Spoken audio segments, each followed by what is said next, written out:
Hey guys, so the purpose of this video is to show you an example of your project number 2 and just to make sure you know what is expected of you. All right, so we're gonna go ahead and click on those student resources, scroll down to course supports for project number 2, and it's not due until the end of unit 5, okay? So once it loads here, all right, so project number 2, help and support. You are going to be creating a PSA, which is a public service announcement, and you're actually going to be creating 3 of them.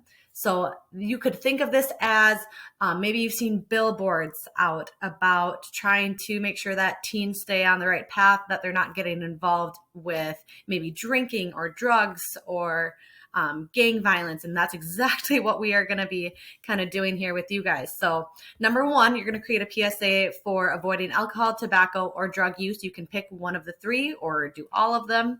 Number 2 is going to be preparing for a natural disaster. This could be any sort of natural disaster. And then number 3 is going to be avoiding gang involvement and gang violence. All right. So this is going to be a very creative project. I've had students use Canva, use PowerPoint, whatever. If you want to maybe actually draw a poster and create your own poster by hand, take a picture of it and upload it that way, that would be very cool.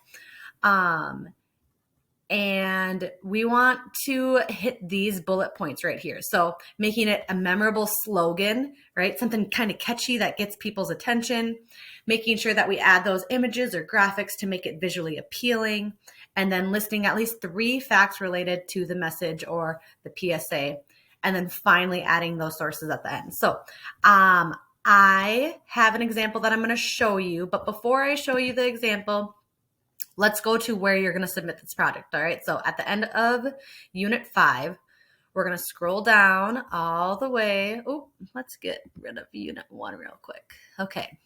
Unit 5, scroll all the way down because it's not due until the very end. Click on that submission box.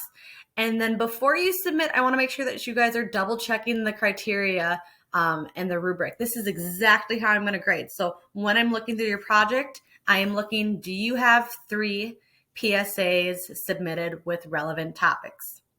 Do you have a slogan or saying for each of those 3 posters? Do we have appropriate images and graphics? Are there 3 facts or 3 blurbs for each of them? And then those sources provided. Okay, so let's take a look at a previous student of mine. It looks like they used Canva, I believe, or maybe some other editing feature on their computer. So here's their drinking one. It's just a poster. It's just a 1-pager. And they decided to wait to add their resources until the very end on a separate slide for all 3 of their PSAs. So I can see that they have 3 or more facts. They've got a visual image. It says turn your cheek, don't drink.